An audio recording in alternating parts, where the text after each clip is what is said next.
Bonjour, aujourd'hui exercice 3 sur les variables aléatoires et concentration. Dans le descriptif de la vidéo, vous trouverez l'énoncé et le corrigé en format PDF, un lien vers mon blog pour y trouver divers documents, un lien vers le site de la PMEP. Regardez pour l'année 2024 où le ministère de l'Éducation nationale a proposé un certain nombre d'exercices et il y en a un qui porte sur ce sujet variable aléatoire concentration. L'énoncé de cet exercice, partie A. On dispose de 2 dés équilibrés. L'un est un dé cubique dont les faces sont numérotées 1, 2, 3, 4, 5, 6. L'autre est un dé tétraédrique dont les faces sont numérotées 1, 2, 3, 4. On lance les 2 dés. Le résultat du dé cubique est noté petit x. Le résultat du dé tétraédrique est noté petit y. On fabrique alors un rectangle de dimension petit x et petit y. On rappelle qu'un domino est un rectangle dont la longueur est le double de la largeur. Question 1. Quel est le nombre possible de couples XY? Question 2. A est l'événement, on obtient un carré. B est l'événement, on obtient un domino. Calculez la probabilité des événements A et B.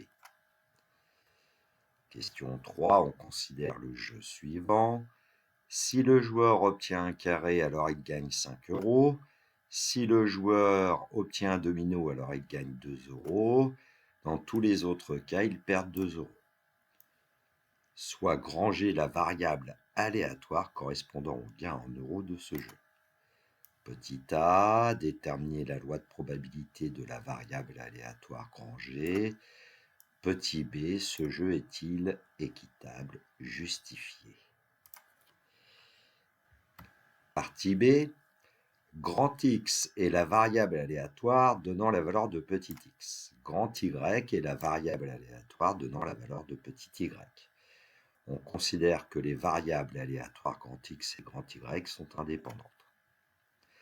On admet que l'espérance mathématique de grand X noté E de X est égale à 7/2, la variance de X noté V de X est égale à 35/12, l'espérance mathématique de grand Y noté E de Y est égale à 5/2, la variance de grand Y noté V de Y est égale à 5/4.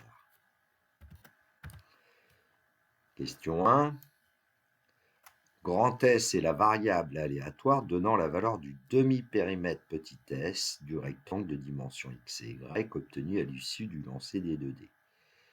Petit a, montrer que l'espérance mathématique de S notée E de S est égale à 6. Petit b, montrer que la variance de S notée V de S est égale à 25/6. Petit c, déterminer un minorant de la probabilité que grand S soit strictement comprise entre 3 et 9.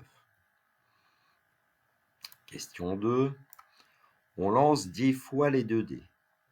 On considère l'échantillon S1, S2, S10 de moyenne M10 où les variables aléatoires ici pour i entier compris entre 1 et 10 sont indépendantes et suivent la même loi que S.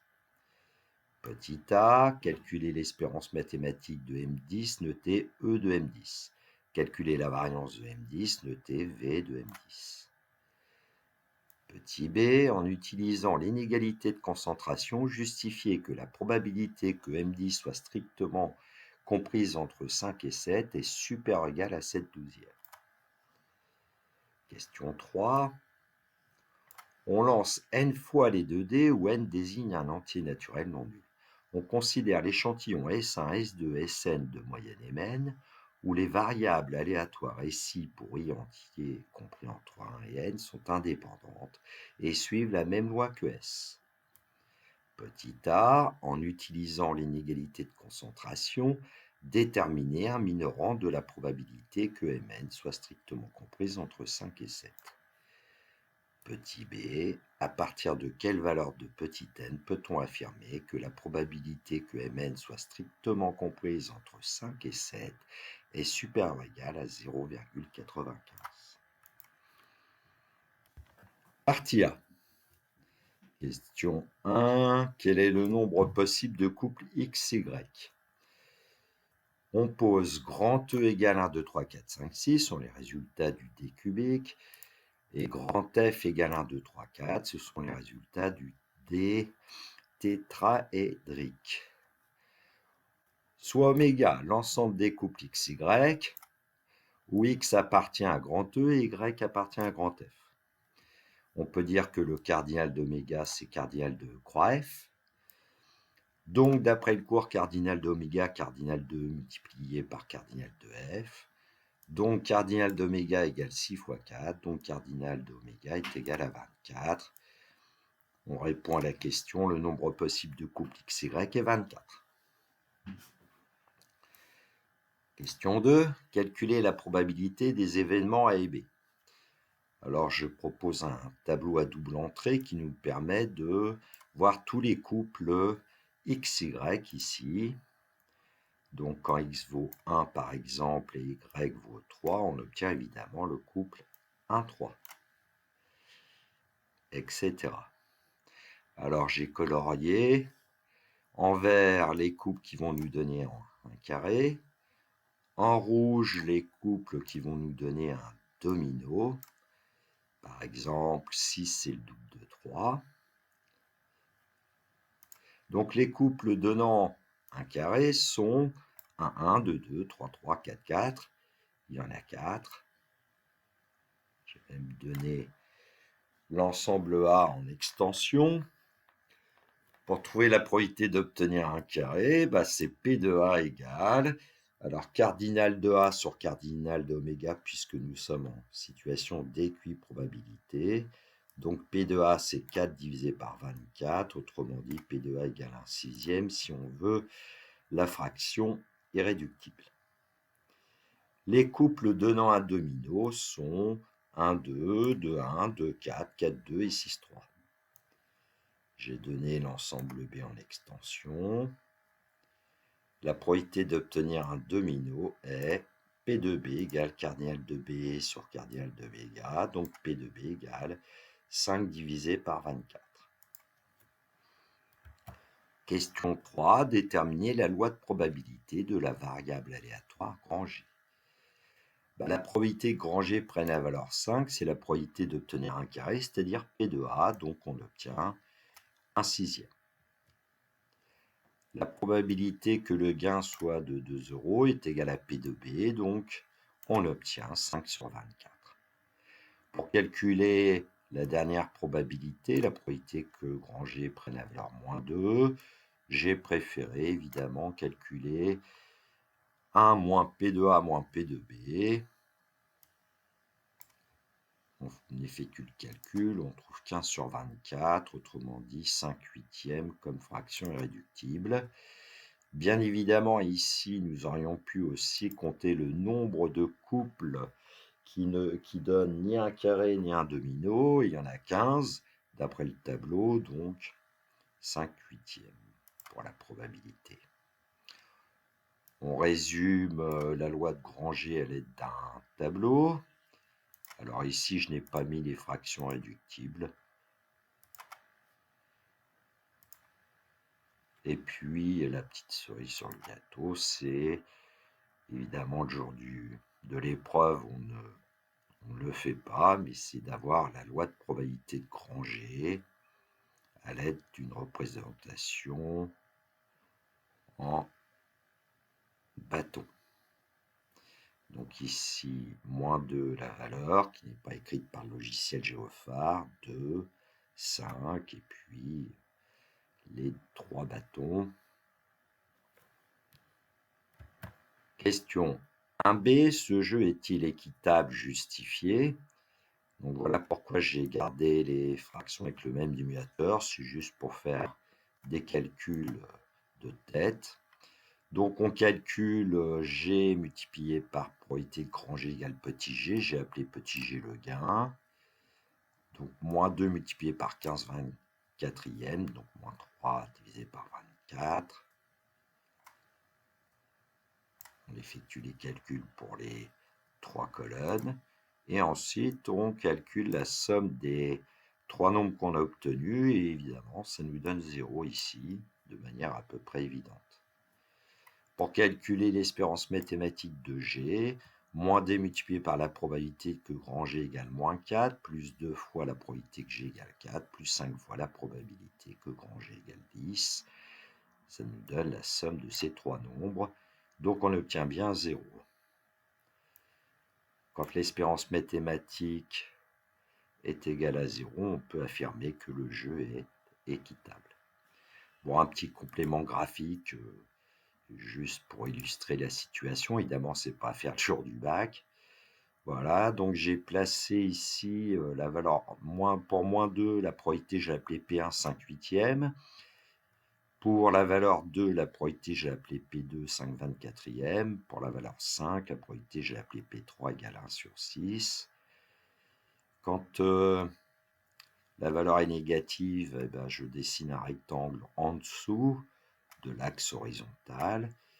Et puis je calcule son aire algébrique, puisque c'est moins 2 multiplié par 5/8, ça donne moins 5/4.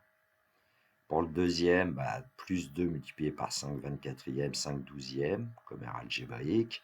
Et pour le troisième, bah, 5 multiplié par 1/6, ça donne 5/6. Et en fait, la somme de 5/6, 5/12 moins 5/4 vaut 0. C'est-à-dire que géométriquement parlant, la somme des aires du rectangle rouge et du rectangle vert est égale à l'aire du rectangle bleu. Grosse cerise sur le gâteau aujourd'hui, une simulation en fait de ce jeu. J'ai utilisé le logiciel GeoGebra. Dans la zone graphique, ici, vous voyez pas grand-chose. Il y a un point M, on ne sait pas ce que c'est, etc. C'est parce que j'ai utilisé un curseur qui va simuler un certain nombre de fois le jeu. Et le curseur, ici, quand je le place à 0, évidemment, on ne voit rien. Donc, dans le premier graphique, par exemple ici, quand le point M prend comme valeur 3, 3, c'est-à-dire qu'on a obtenu un couple XY qui est 3, 3, on obtient un carré, auquel cas le gain est égal à 5. Alors, voilà, bah, par exemple, là, ici, on obtient un point M de coordonnées 5, 2. Le gain, c'est moins 2 parce que c'est ni un carré ni un domino.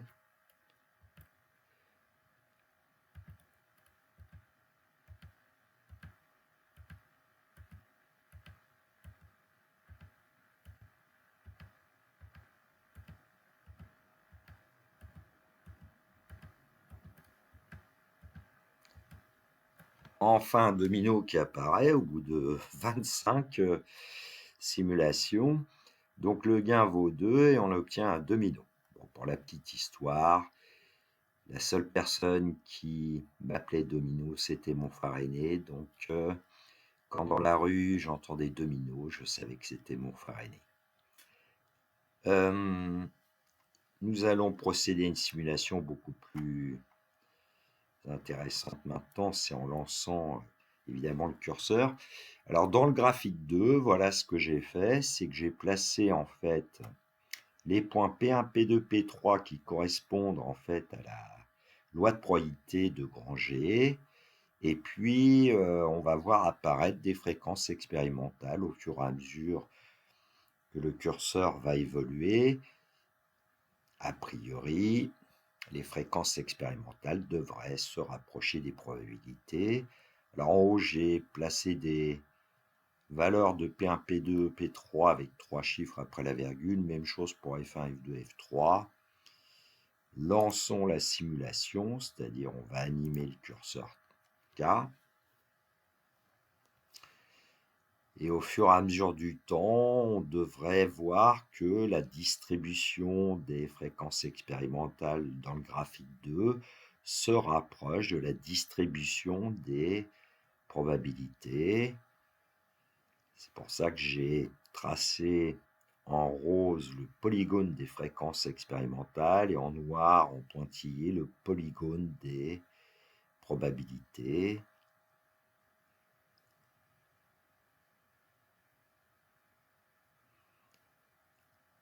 ici, au bout de 400 simulations, on peut essayer de comparer les valeurs.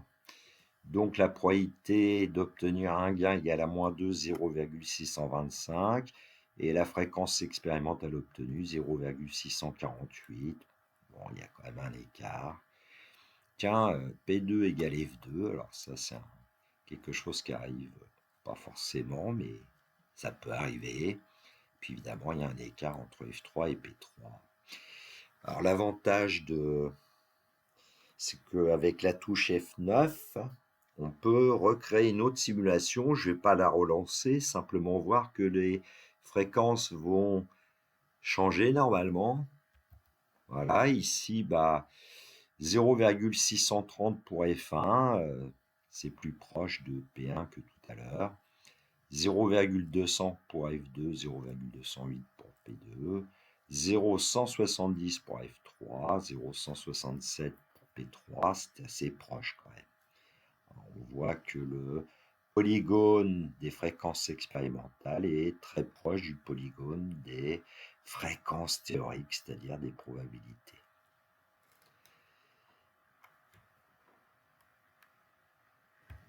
Partie B, grand S est la variable aléatoire donnant la valeur du demi-périmètre petit s du rectangle de dimension x et y obtenu à l'issue du lancer des 2 dés. En fait, petit s, c'est tout simplement la longueur plus la largeur, la somme des 2 dimensions. En fait, donc petit s égale x plus y, donc on peut affirmer que la variable aléatoire grand S, c'est grand X plus grand Y. Question A, montrer que l'espérance mathématique de S note E de S est égale à 6. Alors l'espérance de S, c'est l'espérance de X plus Y. D'après le cours, on peut dire que l'espérance de S, c'est l'espérance de X plus l'espérance de Y. Donc E de S égale 7 demi plus 5 demi. Donc E de S égale 6. On admettait que E de X égale 7 demi, que E de Y était égal à 5 demi. Question 1b, montrer que la variance de S notée V de S est égale à 25 sixièmes. Alors V de S, évidemment, c'est V de X plus Y.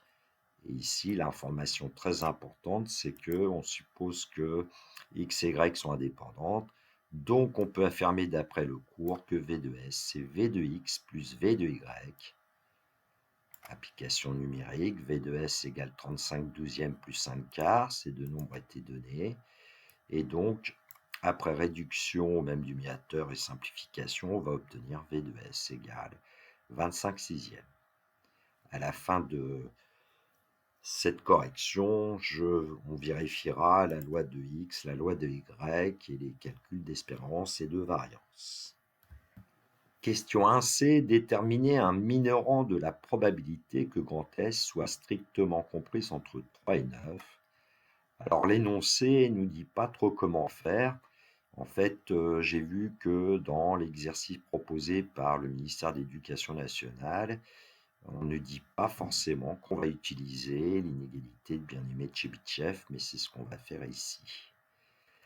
Alors, pour ceux qui auraient vu ma vidéo sur la notion de valeur absolue, en fait, ce qui est important, c'est pour l'intervalle 3,9, c'est de connaître son centre et son rayon. Alors, comment connaître le centre? 3 plus 9 divisé par 2 donne 6. Et puis le rayon, par exemple, 9 moins 3, 6 divisé par 2, on obtient 3. Je vous donne un petit schéma pour vous aider. Donc, j'ai placé évidemment les valeurs 3 et 9. Le centre, c'est 6. Et le rayon ici en vert, c'est 3. Et en fait, on pourrait affirmer pratiquement directement que grand S est strictement compris entre 3 et 9. Ça veut dire exactement que la valeur absolue de S-6 est plus petite que 3. On se ramène à une valeur absolue parce qu'on en a besoin dans l'inégalité de bien-aimé Chebyshev. On va quand même retrouver ce résultat. Donc ici, j'ai écrit les probabilités, mais en fait, c'est surtout le fait que grand S est strictement compris entre 3 et 9. On va voir que ça veut dire que grand S moins E de S en valeur absolue est strictement inférieur à 3. Je rappelle que E de S, c'est 6. On y va. La probabilité que grand S soit strictement comprise entre 3 et 9, et ben, l'idée, c'est d'enlever 6 aux 3 membres des inégalités. Alors ici, je n'ai pas écrit 6, j'ai écrit E de S. Ça revient strictement au même. C'est uniquement pour avoir l'expression S moins E de S qui apparaît dans l'inégalité de bien-aimé Tchebychev. Alors, on obtient évidemment que c'est la probabilité que S moins E de S soit strictement comprise entre moins 3 et 3. Et quand un nombre est strictement compris entre un rayon petit r égale 3 et son opposé, ça veut dire que la valeur absolue de S moins E de S est strictement inférieure à 3. Utilisation de l'inégalité de bien-aimé Tchebychev. Alors, la probabilité que la valeur absolue de S moins E de S soit supérieure ou égale à 3 est inférieure ou égale à V de S divisé par 3 au carré. Alors, pourquoi le 3 au carré vient du nombre 3 ici? On se ramène évidemment à l'événement contraire, puisque l'événement valeur absolue de S moins E de S supérieure ou égale à 3 est l'événement contraire de valeur absolue de S moins E de S strictement inférieur à 3 qui nous intéresse ici. Donc, on utilise la probabilité. La probabilité d'un événement, c'est 1 moins la probabilité de son événement contraire. On calcule V de S sur 3 au carré. V de S, c'était 25 sixièmes divisé par 9. 25 divisé par 6 fois 9, on va obtenir 25 divisé par 54. Ensuite, nous allons transposer. Donc, moins P de valeur absolue de S moins de S strictement inférieur à 3, on va le transposer dans le deuxième membre. Et puis 25 sur 54, on va le transposer dans le premier membre. Sinon, vous pouvez le faire en 2 étapes. Voilà ce qu'on obtient. On calcule 1 moins 25 sur 54. Ça donne 29 divisé par 54. Donc, on peut affirmer que la probabilité que grand S soit strictement comprise entre 3 et 9, qui est cette probabilité-là, est supérieure ou égale à 29 sur 54. Alors, on pourrait donner une valeur approchée. Je ne l'ai pas fait ici. Une valeur approchée de 29 divisé par 54, c'est environ 0,537, me dit la calculatrice. Donc, on pourrait affirmer que la probabilité que grand S est strictement comprise entre 3 et 9 est supérieure ou égale à 0,537.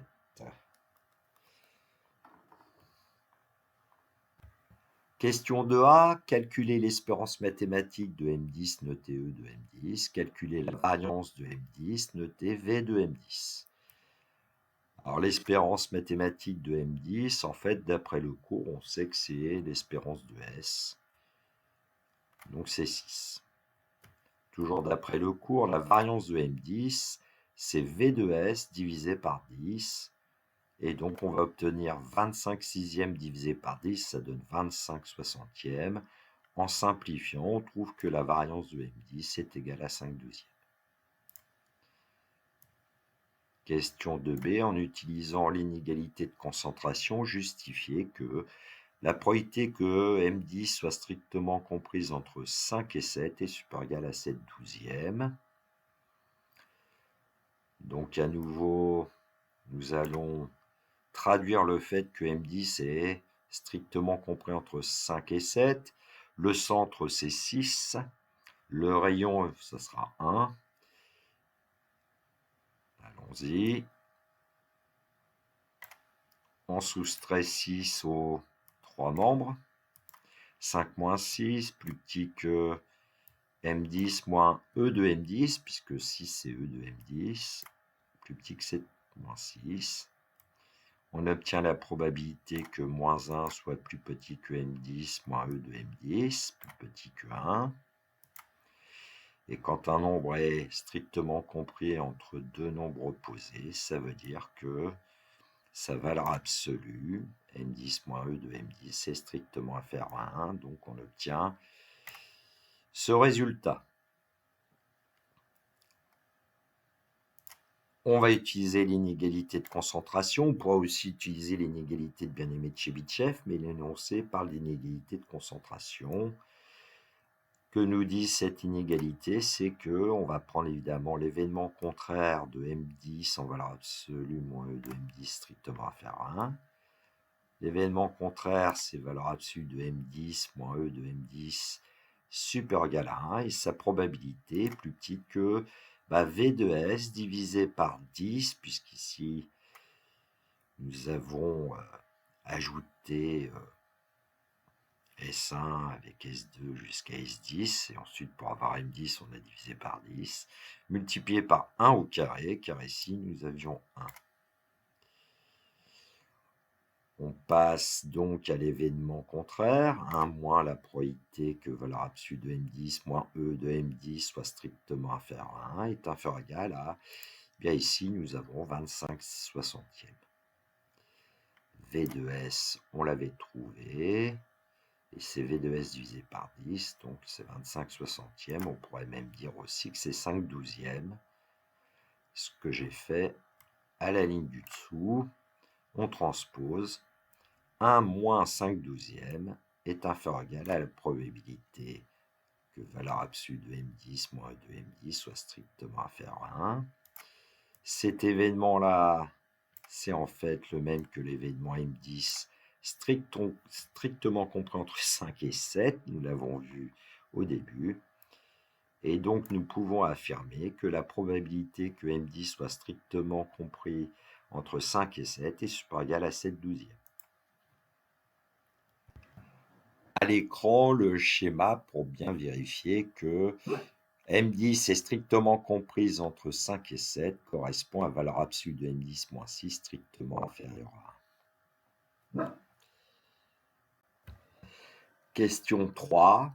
En utilisant l'inégalité de concentration, déterminer un minorant de la probabilité que Mn soit strictement comprise entre 5 et 7. Alors évidemment, nous avons besoin de savoir que la probabilité de Mn est strictement comprise entre 5 et 7. C'est la probabilité que valeur absolue de Mn moins E de Mn est strictement inférieure à 1. Je n'insiste pas, c'est le même calcul que dans la question précédente. D'après l'inégalité de concentration, on peut dire que la probabilité que valeur absolue de Mn moins E de Mn est supérieure ou égale à 1 est inférieure ou égale à V de S divisé par N multiplié par 1 au carré. C'est le cours. On se ramène donc à la probabilité de l'événement qui nous intéresse ici grâce à la ruse de l'événement contraire. On calcule V de S divisé par N fois 1 au carré. On va obtenir 25 sixième divisé par N, c'est-à-dire 25 divisé par 6 N. On transpose. Et on obtient finalement que la probabilité que Mn soit strictement comprise entre 5 et 7 est supérieure ou égale à 1 moins 25 divisé par 6n. Question 3b. À partir de quelle valeur de petit n peut-on affirmer que la probabilité que Mn soit strictement comprise entre 5 et 7 est supérieure ou égale à 0,95? Une remarque, nous avions trouvé que la probabilité que M10 soit strictement comprise entre 5 et 7, qui était supérieure ou égale à 7/12, et 7/12, une valeur approchée, c'est 0,583. Donc on se doute que la valeur de n que nous allons obtenir est bien plus grande que 10. Allons-y. Si on veut que la probabilité que Mn soit strictement comprise entre 5 et 7 soit supérieure ou égale à 0,95, il nous suffit que le minérant que nous avions obtenu, 1 moins 25 divisé par 6n, soit supérieur ou égal à 0,95. parce qu'alors automatiquement la probabilité de Mn strictement comprise entre 5 et 7 sera supérieure ou égale à 0,95. Alors j'ai mis un DQ, on pourrait aussi peut-être travailler par équivalence. Le DQ, certains professeurs disent aussi à condition que, pourvu que, DQ c'est le plus court. Économisons autant que faire se peut. Et donc, on va résoudre cette inéquation, en fait. Et donc, 25 divisé par 6n doit être plus petit ou égal à 0,05. Ici, j'ai pris l'inverse, 6n divisé par 25 supérieur ou égal à 20. On change le sens de l'inégalité quand on passe à l'inverse. Et l'inverse de 0,05, l'inverse de 5 centièmes, c'est évidemment 20. J'ai multiplié par 25, on ne change pas le sens de l'inégalité. 6n supérieur ou égal à 20 fois 25, c'est-à-dire 500. Et donc, on obtient que n doit être supérieur ou égal à 506e, c'est-à-dire 250 tiers, qui a pour valeur approchée 83,33. Et comme n est un entier, ça veut dire que dès que n sera supérieur ou égal à 84, eh bien, la probabilité que Mn soit strictement comprise entre 5 et 7 sera supérieure ou égale à 0,95. On en est sûr à partir de n égale 84. Complément, j'ai réalisé un script Python qui va nous permettre notamment d'effectuer une simulation pour avoir une fréquence expérimentale de l'événement grand S est strictement comprise entre 3 et 9. Alors, comment réaliser ce script Python? D'abord, j'ai créé une fonction qui va simuler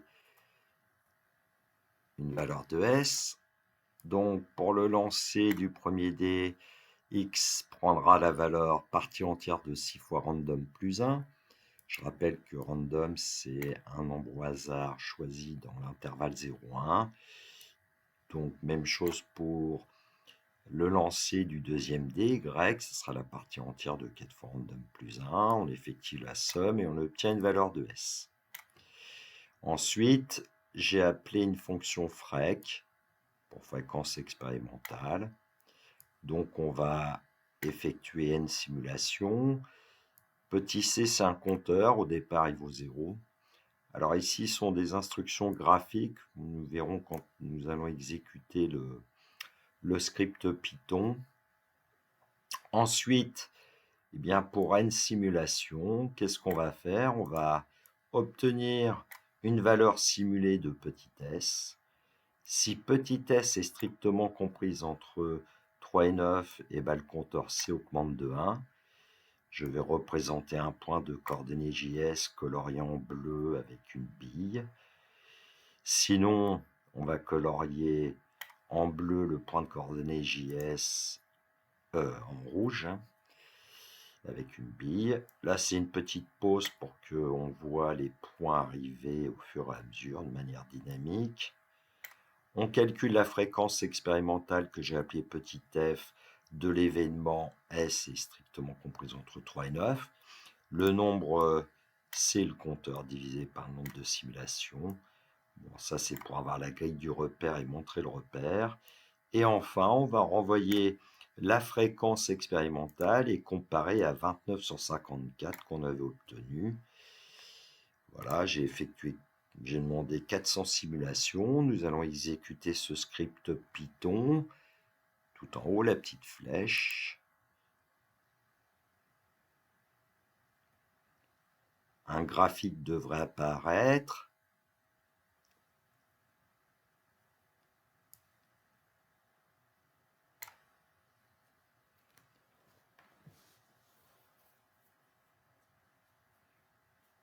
Donc on sait qu'on obtient pour S des valeurs entre 2 et 10. Lorsque la valeur est strictement comprise entre 3 et 9, le point est colorié en bleu, sinon il est colorié en rouge. Vous voyez apparaître en vert les droites d'équation y égale 3, y égale 9.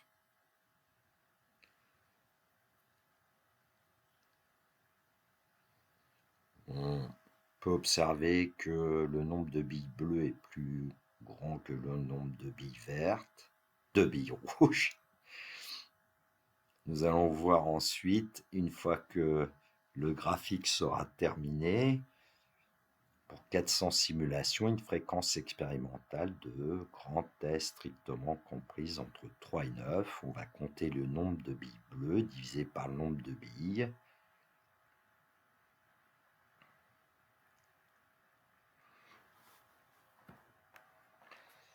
Voilà, j'ai fait apparaître la grille, comme ça on voit un petit peu mieux peut-être le graphique. Et dans la console, la fréquence expérimentale de grand S strictement comprise entre 3 et 9 est de 0,7375. Et puis si on compare à 29 sur 54, évidemment, on obtient bien ici une valeur supérieure. Je vais supprimer la pause pour relancer à nouveau, mais pour que ça aille plus vite. On ait un deuxième exemple, qu'on voit un peu ce que la fréquence expérimentale va nous donner.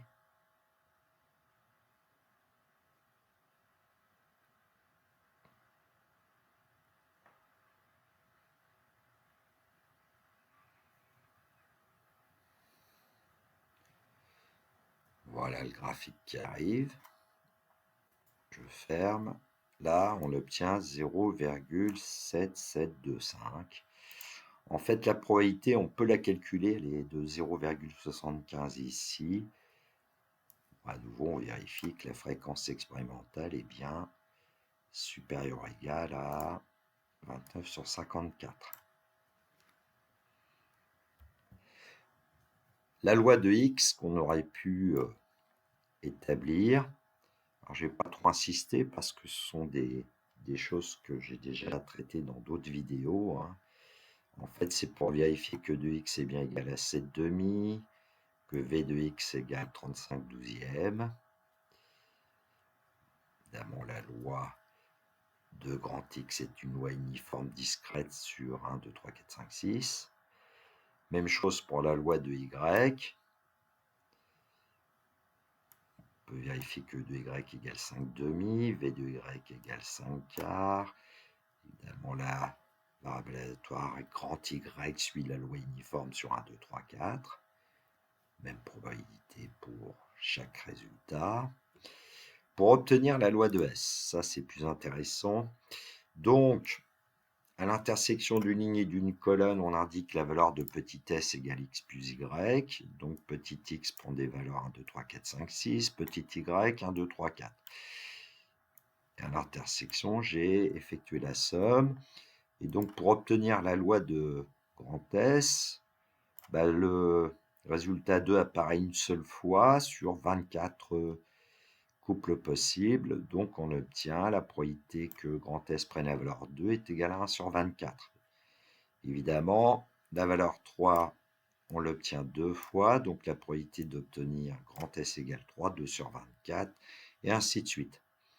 Bon, j'ai quand même donné le tableau pour obtenir l'espérance mathématique de S et sa variance, mais en fait, avec une calculatrice notamment, on peut les obtenir dans le menu statistique en donnant tout simplement dans la liste 1 les valeurs 2, 3, 4, 5, 6, 7, 8, 9, 10, les probabilités, et il y a moyen d'obtenir ce qu'on appelle la moyenne en statistique et l'écart type et donc la variance. Alors, on peut vérifier que de S égale 6, que V de S égale 25 sixièmes, ce qu'on avait trouvé autrement dans l'exercice. La distribution loi de grand S, alors c'est pas une loi uniforme. Et puis pour calculer la probabilité que grand S soit strictement comprise entre 3 et 9, on va utiliser le fait que grand S est comprise entre 4 et 8. Donc entre 4 et 8, je vais colorier pour qu'on voit mieux. La probabilité que grand S soit strictement comprise entre 3 et 9, et ben c'est 3 plus 4 plus 4 plus 4 plus 3, c'est 7, 11, 15, 18 sur 24. Et 18 sur 24, c'est 3 quarts. 3 quarts est bien plus grand que 29 sur 54. Donc, c'est justifié. On peut aussi simuler, par exemple, la loi de M10. Alors, je ne vais pas insister sur le script Python, hein, ça ne sera pas demandé au bac. Simplement faire exécuter pour que on puisse avoir une idée de ce qui se passe dans cette situation. On s'intéresse à l'événement, la probabilité que M10 soit strictement comprise entre 5 et 7.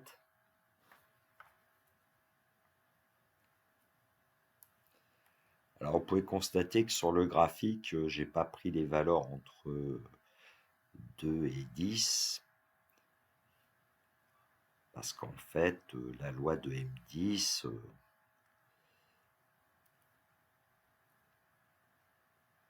va se rapprocher en fait de la moyenne 6. On pourrait même pratiquement voir qu'ici, les valeurs qui arrivent sont pratiquement comprises entre 4 et 8. Enfin, j'ai pris une sécurité entre 3 et 9. Donc, toujours le même principe. La bille est bleue si la valeur de M10 est strictement comprise entre 5 et 7. Sinon, elle est rouge. On va compter le nombre de billes bleues divisé par le nombre de billes et obtenir une fréquence expérimentale de grand M10 est strictement compris entre 5 et 7. Hein, ce ne sera pas la probabilité, mais enfin ça nous donnera une idée. J'ai encore effectué 400 simulations. Ça paraît suffisant. Je ferme le graphique et dans la console Python, nous obtenons une fréquence expérimentale de 0,87 qui semble bien supérieure à la valeur que nous avions trouvée. Je crois que la valeur exacte, j'ai dû la mettre, c'est 7/12. Voilà. Alors en supprimant la pause, on va aller plus vite. On va relancer une seule fois pour vérifier sur une autre simulation que la fréquence expérimentale va être supérieure ou égale à 7/12.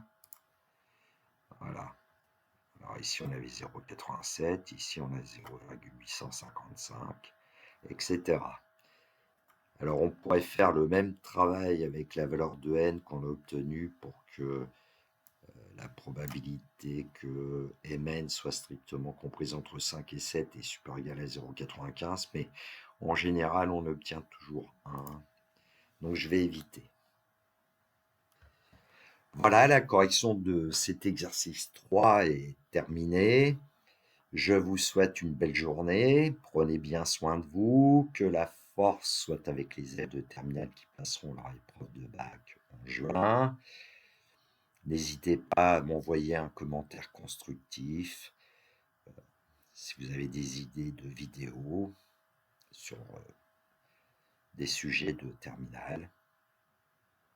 Au revoir.